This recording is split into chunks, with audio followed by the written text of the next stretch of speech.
आणि आता आपण सुरुवात करूया स्पीड न्यूजना। पुणे म्हाडाच्या 5966 घरांची जम्बो लॉटरी निघणार आहे। या घरांसाठी आजपासून नोंदणीला सुरुवात होतीये, तर 17 फेब्रुवारीला या घरांची सोडत काढली जाणार आहे। पुण्यासह पिंपरी चिंचवडमधल्या घरांसाठी सुद्धा अर्ज करता येणार आहे। यंदा गृहकर्ज आणि वाहन कर्जाचे वाढलेले हप्ते कमी होऊ शकतात। बँका व्याजदरात कपात करण्याची शक्यता आहे। जागतिक मंदीच्या भीतीने जगभरातल्या केंद्रीय बँका आपला व्याजदर घटवण्याची शक्यता वर्तवली जाते। पश्चिम रेल्वे उपनगरीय मार्गावर येत्या मार्चपूर्वी प्रवाशांसाठी आणखी एक एसी लोकल दाखल होणार आहे। त्यामुळे पश्चिम रेल्वेच्या ताफ्यातल्या एसी लोकल्सची संख्या 8 वर पोहोचेल। सध्या या लोकलची चाचणी सुरू असल्याची माहिती पश्चिम रेल्वे अधिकाऱ्यांनी दिलेली आहे। पगारवाढीच्या मागणीसाठी 4.5 वर्षांपूर्वी करण्यात आलेल्या संपामध्ये सहभागी एसटी कर्मचाऱ्यांचा पगार कापला जाणार आहे। 2 दिवसांचा पगार जानेवारीच्या पगारातून कापण्याचा निर्णय महामंडळाने घेतला आहे। दिव्यांगांसाठी स्वतंत्र मंत्रालयाची घोषणा राज्य सरकारने केल्यानंतर आता दिव्यांग कल्याण विभाग स्थापन करण्यात आला आहे। या दिव्यांग कल्याण विभागात 32 पदं निर्माण करण्याचा निर्णय राज्य सरकारने घेतला आहे। याबाबतचा शासन निर्णय सरकारने प्रसिद्ध केला आहे। उत्तर प्रदेशचे मुख्यमंत्री योगी आदित्यनाथ यांचा मुंबईमध्ये रोड शो होतोय। योगी आदित्यनाथ यांच्या मुंबई दौऱ्यादरम्यान रिलायन्स इंडस्ट्रीजचे अध्यक्ष मुकेश अंबानी यांची देखील भेट घेणार आहेत। हात से हात जोडो अभियानासाठी काँग्रेसची जोरदार तयारी सुरू आहे। या पार्श्वभूमीवर काँग्रेसचे आमदार 11 जानेवारीला सुरजागडला जाणार आहेत। गडचिरोलीत पोलाद प्रकल्प यावा या मागणीसाठी म्हणून ते दौरा करणार आहेत।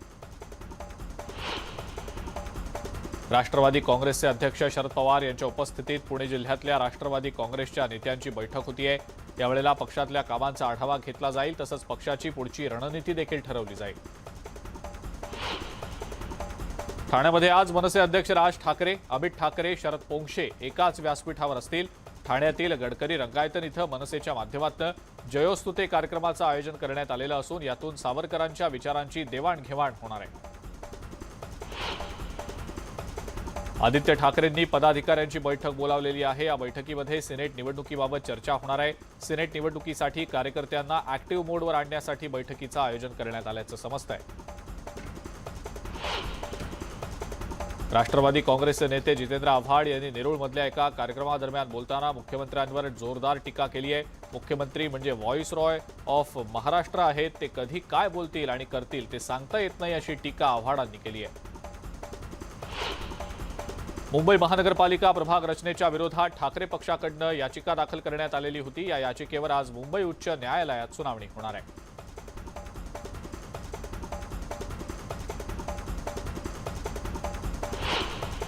अमरावतीच्या खासदार नवनीत राणांच्या जात पडताळणी प्रकरणामध्ये आता शेवटी कोर्टात आज सुनावणी होतीये। गेल्या सुनावणी दरम्यान राणा यांना तातडीने दिलासा द्यायला कोर्टाने नकार दिलेला होता।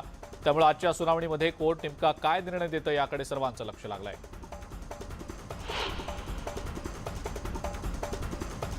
अनिल परब यांच्या संपत्तीवर ईडीने कारवाई केलेली आहे। ईडीने नोटीस लावली असून ती प्रॉपर्टी आपल्या ताब्यात घेण्यास ईडी आजपासून सुरुवात करणार आहे।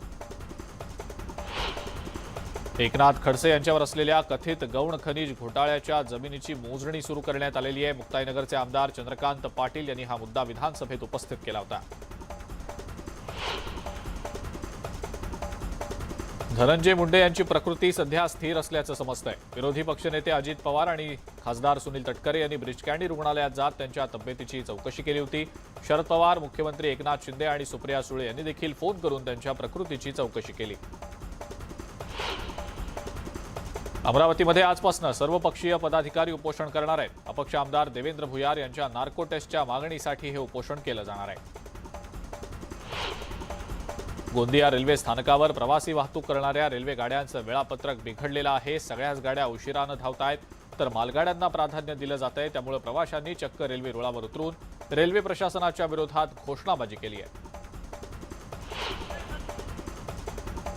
देवेंद्र भारती आज विशेष पोलीस आयुक्त म्हणून पदभार स्वीकारतील। विशेष पोलीस आयुक्त पदाच्या आदेशाची प्रत महाराष्ट्र सरकारने जारी केली आहे।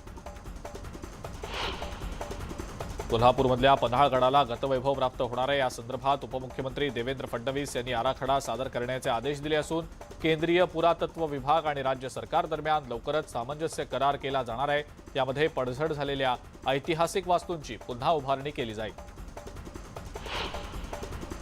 गेल्या 12 वर्षांपासून रखडलेल्या मुंबई गोवा महामार्गाचं चौपदरीकरण तसंच या मार्गावरचे खड्डे भरण्याच्या राष्ट्रीय महामार्ग प्राधिकरणाच्या कामाबाबत हायकोर्टानं तीव्र नाराजी व्यक्त केली आहे. महामार्गावर आतापर्यंत केलेल्या कामाचा आढावा घेणारं सविस्तर प्रतिज्ञापत्र 31 जानेवारीच्या पुढच्या सुनावणीमध्ये सादर करण्याचे निर्देश कोर्टानं दिलेले आहेत. भिवंडीतल्या मुंबई नाशिक महामार्गावरच्या पडलेल्या खड्ड्यांची समस्या अजूनही कायम आहे. मुख्यमंत्री एकनाथ शिंदेंनी खड्डेमुक्त महामार्ग करा अशा सूचना दिल्या आहेत, मात्र प्रशासन याकडे लक्ष देत नसल्याचंच दिसतंय. बांधकामासाठी आणलेलं साहित्य धूळ खात रस्त्याच्या शेजारीच पडून राहिल्याचं दिसतंय. भिवंडीमध्ये बाजारपेठेतल्या गटाराचं काम गेले 2 महिन्यांपासून अर्धवट अवस्थेत असल्यानं व्यापारी आणि नागरिकांना मोठ्या वाहतूक कोंडीचा त्रास सहन करावा लागतोय. पालिका आयुक्तांनी या समस्येकडे लक्ष देत काम पूर्ण करावं अशी मागणी स्थानिक करतायत.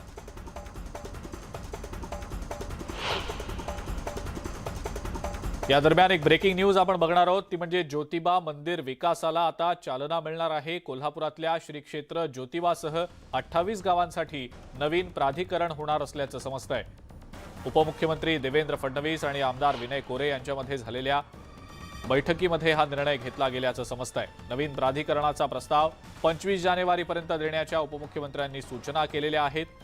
या नव्या प्राधिकरणामुळे ज्योतिबा मंदिर विकासाला मोठी चालना मिळणार आहे. तिरुपती मंदिराच्या धर्तीवर ज्योतिबा डोंगरावर सुविधा देण्यावर या बैठकीमध्ये चर्चा झालेली होती. आमदार विनय कोरे यांच्या अनेक वर्षांच्या मागणीला अखेर यश येताना दिसतंय.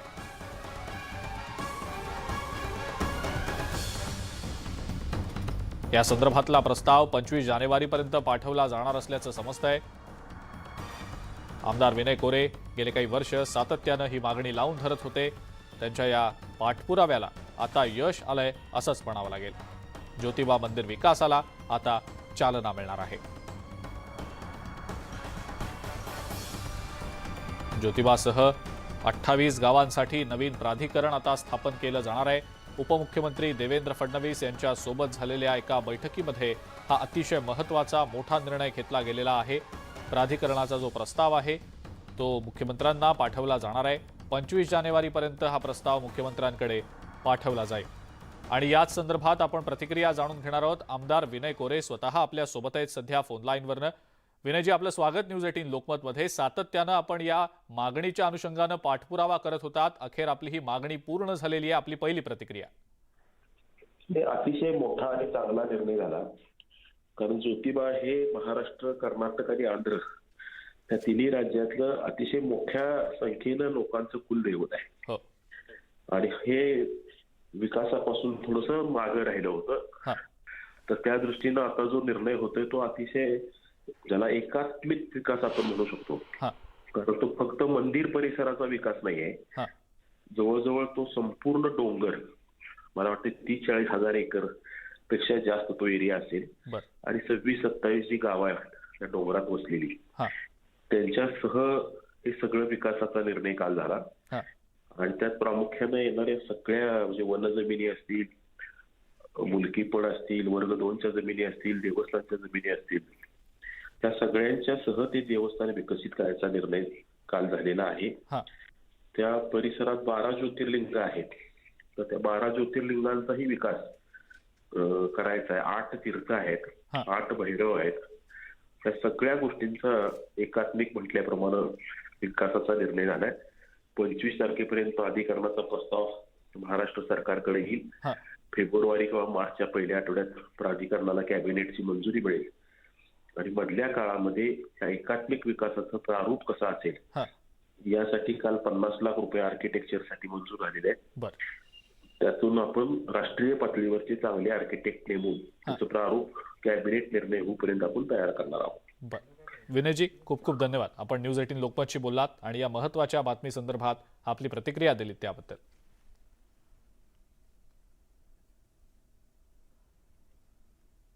यानंतर आपण पुन्हा एकदा पाहूयात स्पीड न्यूज.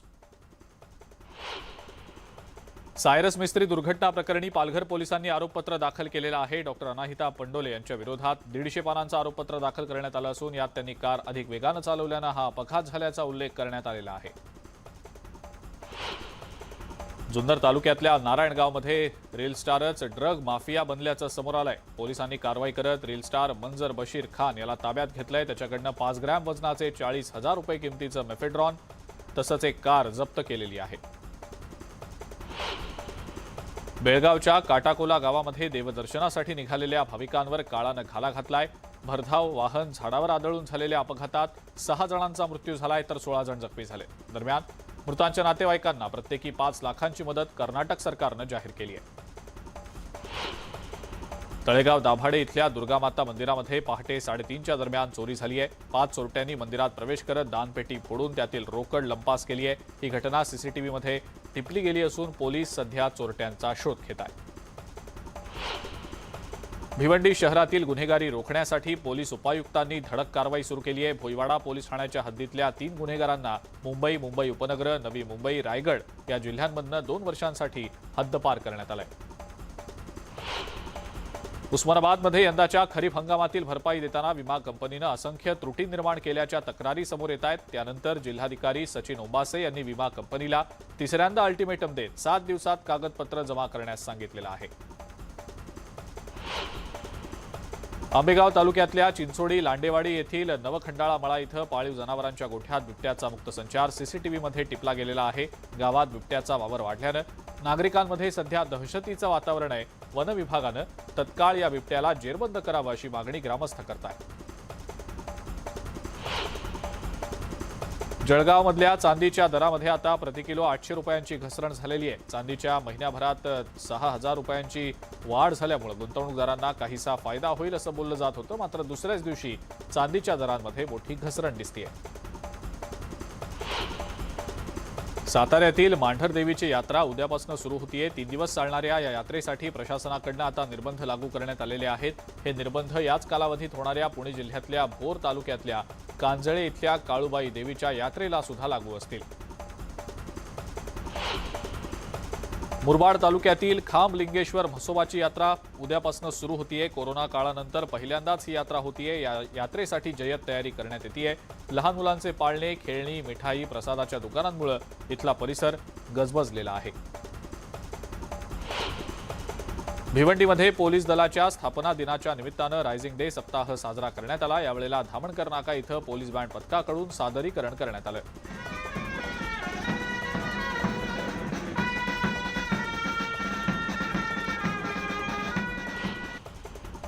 दिल्लीमध्ये 6 आणि 7 जानेवारीला मुख्य सचिवांची दुसरी राष्ट्रीय परिषद होतीये. पंतप्रधान नरेंद्र मोदी या परिषदेच्या अध्यक्षस्थानी असतील. एमएसएमई, पायाभूत सुविधा, महिला सक्षमीकरण, आरोग्य आणि पोषण यासह 6 महत्त्वाच्या विषयांवर या बैठकीदरम्यान चर्चा केली जाईल. काँग्रेसच्या नेत्या सोनिया गांधींना दिल्लीच्या गंगाराम रुग्णालयामध्ये दाखल करण्यात आलंय. सोनिया गांधींना श्वसनाचा त्रास होत असल्यानं त्यांच्यावर उपचार सुरू आहेत. श्रद्धा वालकरचा मारेकरी आफ्ताब पुनावालाची न्यायालयीन कोठडी आज संपतीये. त्यामुळे आज साकेत कोर्टात त्याला हजर केलं जाईल. त्यामुळे कोर्टाबाहेरच्या सुरक्षेमध्ये आता वाढ करण्यात आलेली आहे. अहमदाबादमध्ये पठाण चित्रपटावरनं वाद पेटलेला आहे. बजरंग दलाच्या काही कार्यकर्त्यांनी मॉलमध्ये घुसून गोंधळ घालत चित्रपटाचं पोस्टर फाडलं. तसंच संतप्त कार्यकर्त्यांनी चित्रपटाच्या विरोधात घोषणाबाजी देखील केली आहे. दिल्लीच्या जहांगीरपुरीमधील एक व्हिडिओ समोर आलेला असून यात एक पोलीस एका महिलेच्या कानशिलात लगावताना दिसतोय. 31 डिसेंबरच्या रात्री मद्यधुंद अवस्थेतील लोक गोंधळ घालत होते. त्यावेळेला हा प्रकार घडल्याचा दावा पोलिसांनी केलाय. या प्रकरणी त्या पोलीस कर्मचाऱ्याला जाब विचारण्यात येतोय. पंजाबच्या लुधियानामध्ये एका व्यक्तीची घरात घुसून गोळ्या झाडून हत्या करण्यात आली. या घटनेनंतर आरोपी फरार झालेले आहेत. ही घटना इथल्या एका सीसीटीव्हीमध्ये टिपली गेली असून पोलीस सध्या आरोपींच्या शोधात आहेत. बिहारमधल्या वैशाली इथं 2 गटांदरम्यान तुफान हाणामारी झालेली आहे. जमिनीच्या वादातनं हा प्रकार घडला असून या घटनेचा व्हिडिओ देखील समोर आलाय. या व्हिडिओमध्ये काही लोक एकमेकांवर दगडफेक करताना दिसत आहेत.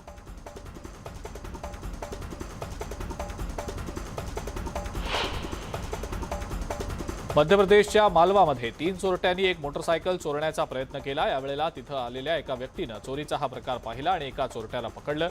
हा सगळा प्रकार इथल्या एका सीसीटीव्हीमध्ये टिपला गेलाय.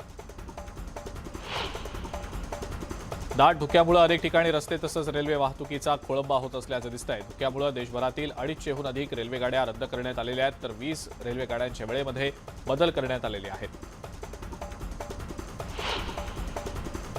चांद्रयान-3 मोहिमेचं काम जवळपास पूर्ण झालं असून आता ते प्रक्षेपणासाठी सज्ज आहे. येत्या जून-जुलै दरम्यान त्याचं प्रक्षेपण होईल अशी माहिती इस्रोकडून देण्यात आलेली आहे.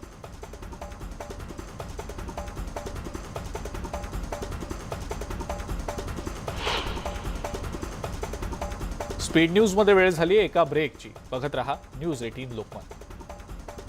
एकदा पाहूयात स्पीड न्यूज. पाकिस्तानात एका हॉटेलच्या पार्किंगमध्ये अज्ञातानं गोळीबार केला. या गोळीबारात 2 ISIचे अधिकारी ठार झाल्याची माहिती मिळतेय. चीनमध्ये कोरोनाचा कहर पाहायला मिळतोय. एकाच दिवसात 25,000 लोकांचा मृत्यू झाल्याचा दावा ब्रिटनमधल्या एका संस्थेनं केलाय. बीजिंगमध्ये 80% लोकांना कोरोनाची लागण झालेली आहे. दक्षिण कोरियामध्ये कोरोना संक्रमित चीनी नागरिक बेपत्ता झाल्यानं खळबळ माजली आहे. जिल्हा प्रशासनानं या रुग्णाला वॉन्टेड म्हणून घोषित केलंय. तुर्कीनं पुन्हा एकदा ग्रीसला आपली ताकद दाखवून दिली आहे. लांब पल्ल्याच्या एअर डिफेन्स सिस्टमची यशस्वी चाचणी तुर्कीनं केलेली आहे. रशियाच्या मिसाईलला ही सिस्टीम टक्कर देऊ शकणार आहे. तुर्कीच्या सीमेवर अफगाणिस्तानमधून येणाऱ्या शरणार्थी नागरिकांवर अत्याचार सुरूच आहे. तसाच एक अफगाण नागरिकांना मारहाण होत असल्याचा एका पोलिसाचा व्हिडिओ व्हायरल होतोय. यामध्ये अफगाणी नागरिक दया याचना करत असताना हा पोलीस निर्दयीपणे त्यांना मारहाण करताना दिसतोय. अमेरिकन सरकारच्या आदेशानंतर ट्विटरनं जवळपास 2.5 लाख अकाउंट्स बंद केल्याचा दावा एलॉन मस्क यांनी केलाय. यामध्ये अनेक अकाउंट्स हे पत्रकार आणि कॅनडामधल्या अधिकाऱ्यांचे आहेत. अमेरिकन सरकार ट्विटरच्या कारभारामध्ये हस्तक्षेप करत असल्याचा मस्क यांचा आरोप आहे. सौदी अरेबियाला पुराचा मोठा फटका बसलाय. राजधानी जेद्दाहसह अनेक भागांमध्ये पूरस्थिती आहे. पुराच्या तडाख्यात अनेक घरं वाहून गेली आहेत. जीव वाचवण्यासाठी नागरिक घरांच्या छतावर बसल्याचं दिसून येत आहे. श्रीलंकेच्या विरोधात दुसरा T20 सामना आज खेळवण्यात येणार आहे. पुण्यामध्ये होणाऱ्या या सामन्यात विजय मिळवून मालिका विजयाची संधी भारताकडे आहे. त्यामुळे या सामन्याकडे क्रिकेटप्रेमींचं लक्ष लागलंय.